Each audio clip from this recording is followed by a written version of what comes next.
Dr. Frankl, what is the difference between people who are able to pick themselves up, get over life's problems, and those who are not? The decisive factor is decision, the freedom of choice, the freedom to come up with a decision. It should be, I would like to become this way or another, in spite of conditions that should only seem to fully determine my behavior. I wish to act freely as a responsible being, which is a human being. I wish to act in accord with heredity and environment, owing what I become to them, but also, if need be, in spite of the worst conditions. This is exactly what you could watch and witness under severe, extreme conditions of stress or of tragic conditions. Just think of people living for several years under the worst conditions of a prisoner of war camp. There's a whole body of psychiatric literature about that, or for that matter, in concentration camps. And this is what should be acknowledged. People are free, and if you watch or study the lives of such people in just a detached, down-to-earth, strictly empirical, scientific way and fashion, in another way than you presented it and you commented it, in another way, then people get the picture, the impression of a human being as something, not someone, something that is fully determined. Whereas they don't recognize and acknowledge the freedom and the responsibility for themselves, the responsibility for making something or someone out of himself. So your basic philosophy is that life has meaning under all conditions, but how easy is it when there's a sense of hopelessness, a sense of despair, to recognize this meaning? Let me confront you with a somewhat strange definition of despair. As I'm used to proclaiming is that despair can be explained in terms of a mathematical equation. D, capital D, equals S minus M. What does it mean? Despair is suffering without meaning. As long as an individual cannot see any meaning in his or her despair, he or she will certainly be prone to, in its suffering, I wanted to say, no meaning in the suffering. He or she will certainly be prone to despair and, under certain conditions, to suicide. But at the moment they can see a meaning in their suffering, they can mold it into an achievement, they can mold their predicament into an accomplishment on the human level. They can turn their tragedies into a personal triumph. But they must know for what. What should I do with it? But if people, like so many segments of present-day society and population, cannot find any meaning whatsoever in their lives, cannot see anything meaningful, they more often than not have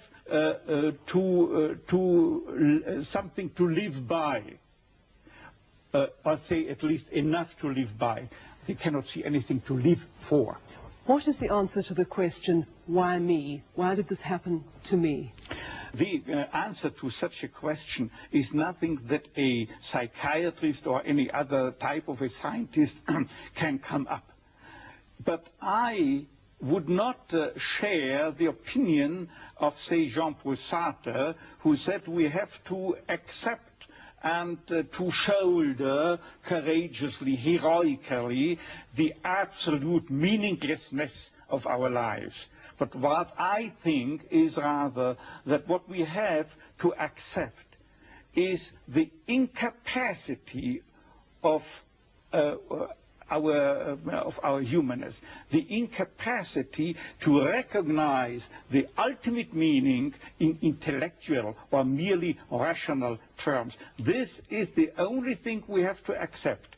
But still, we may believe in an ultimate meaning, but to lead someone, say a patient, to even the way for him to such a belief, to faith, is of course not the business or job to be carried out by a psychiatrist, but rather by a theologian.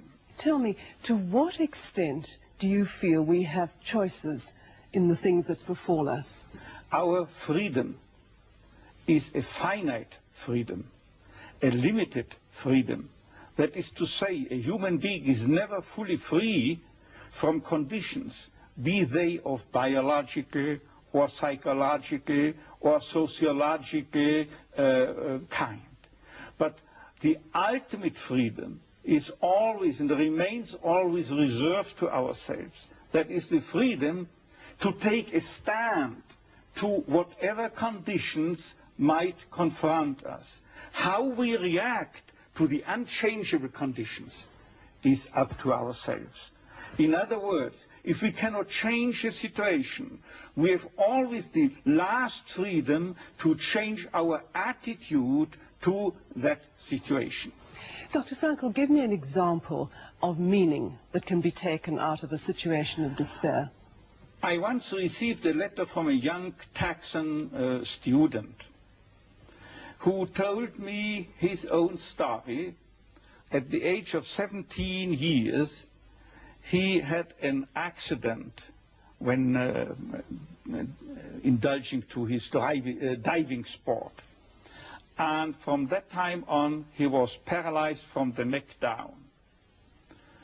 And he wrote to me, "I broke my neck, but it did not break me. I am at present helpless, and this handicap will remain with myself apparently forever. But I have not given up my studies. I want, because of my own helplessness, to help other people. I want to become a psychologist, to help others. And I'm sure," he wrote to me, "that my suffering will add an essential contribution to my ability to understand others and to help other people."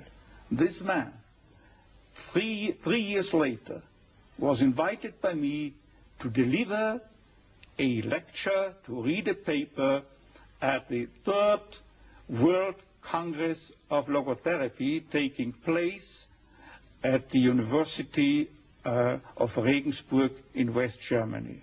He was brought in and with his wheelchair by a plane from Texas to West Germany and delivered a lecture under the title, "The Defiant Power of the Human Spirit." The last sentence read, "I know that this is true because that man was me." For a quarter of a century, I had the honor to be the director of a neurological department at a general hospital. And believe me, throughout that time, I had ample opportunities to watch and witness how even young people could master their fate. Young girls, for instance, that had danced a weekend before in a disco, then were paralyzed due to a brain tumor or a tumor of the spinal cord, a neoplasm of the spinal cord. Or how young men who the last weekend still were skiing in the Austrian Alps or driving their Yamaha motorcycle, could no longer move a leg. And I've seen people who were amputated. All 4 extremities had to be taken away due a certain case, what I have in mind, due a high voltage electric accident. And I know that one told his former nurse from the hospital, he wrote to her a letter, before this terrible accident, I was bored, always bored and always drunk. And since my accident, I know what it means to be happy, imagine, with no extremities.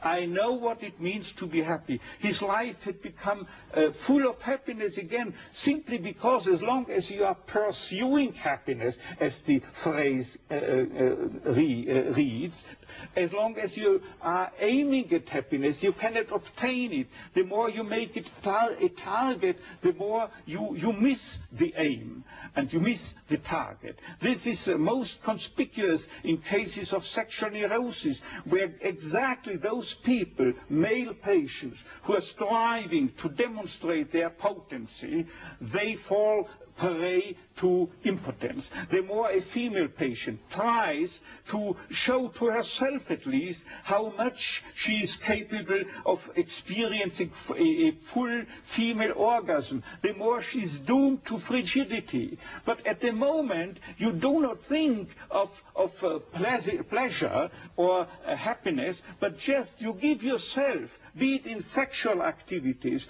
be it in work, be it in love, at that moment that you are no longer concerned with becoming a happy or a successful man or a woman. At that moment, happiness installs itself by itself. But Dr. Frankl, tell me, how could the people in the death camp at Auschwitz, and you were there yourself, what meaning could they take out of an absolutely hopeless situation? They knew they were going to die. What I can say about the lesson I took home from Auschwitz and Dachau and so forth, let me prefer to speak in a more personally detached way by referring to the absolutely parallel experiences that people had in prisoner war camps. The literature, psychiatric literature in the field of psychiatry of POW camps shows, independently from each other, that psychiatrists found out that those inmates or prisoners were most likely to survive the camp period. Those, I say, who were orientated toward a future, orientated for becoming free again in the future, and most importantly, oriented to a meaning that they had to fulfill in the future, a task that they had to complete in the future, and or to be reunited with their beloved people in the future again. Let me just recount an incident that happened to me in one of my own concentration camps. I was confronted within a couple of days with 2 people, 2 comrades, the one of whom I knew that they are prone to suicide. Now what happened? I asked both why they wished to commit suicide, to take their lives, and without knowing, independently from one another, they told me, see doctor, I've nothing to expect from my life anymore. And you know what I improvisingly asked them? Now listen, isn't it conceivable that instead life expects something from you? And then it turned out that one of them was expected by his own daughter, whom he loved above all. In the United States, she had already succeeded in emigrating. And the other then frankly told me and confessed that there was a series of books that he had written and or edited in the field of geography, it was, as far as I remember, and he wanted to complete this series of books. And at that moment there was something like a Copernican reversal. Suddenly the scenery had turned 180 degrees around. Suddenly they saw they have to do something for the world. and not waiting until the judgment is issued, death or survival. But these very people have the highest chances to survive under equal circumstances, of course. What I mean is that millions had to die in the concentration camps, particularly in Auschwitz, as you might know, and millions and hundred thousands of them were certainly oriented toward a meaning, if for no other meaning, in religious terms. And they had to die, as they would have said, the Kiddush Hashem, for the glorification of God, out of their own beliefs in the gas chambers. So even at the moment of death, they were able to take meaning out of that moment of death. Exactly. You see, there is what I'm used to calling, when speaking to my students, as the tragic triad of human existence, consisting of pain, death, and guilt. Nobody is spared suffering from diseases, pain. No one of us human beings can escape death, finally. And there is no one who could keep himself free from guilt. It is not possible.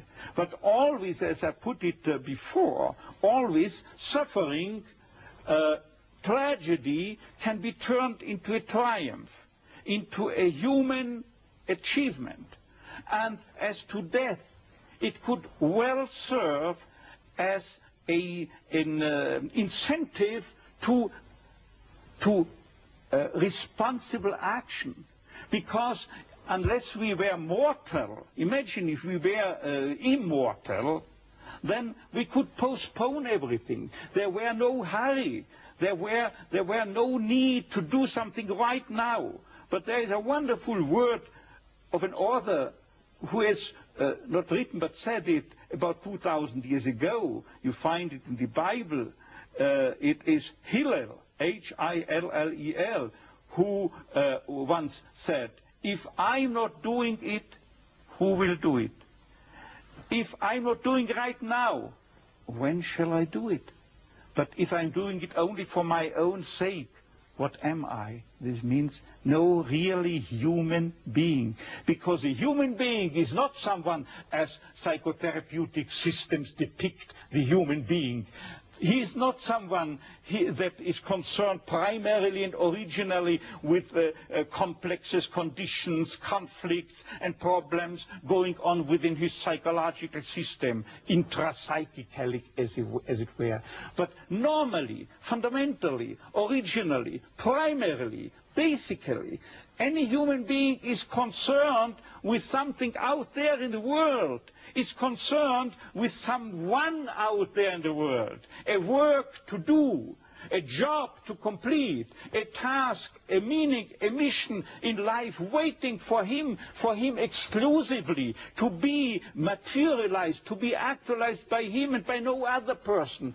Right now, who else if not he? And finally, this he doesn't do for himself, for his tranquility, for his discharge of tensions, for his inner equilibrium, for getting rid of the stimuli of the superego which is dissatisfied, or obeying the father image. But he's doing it for the sake of a cause to serve, or another person to love, and never for himself only. Thus, this is what man can do. And imagine if he were not mortal, then he could postpone everything. There would not be the 1/3, the 2/3 of Hillel's dictum. There would not be sense in the formulation when if not now, because he's immortal.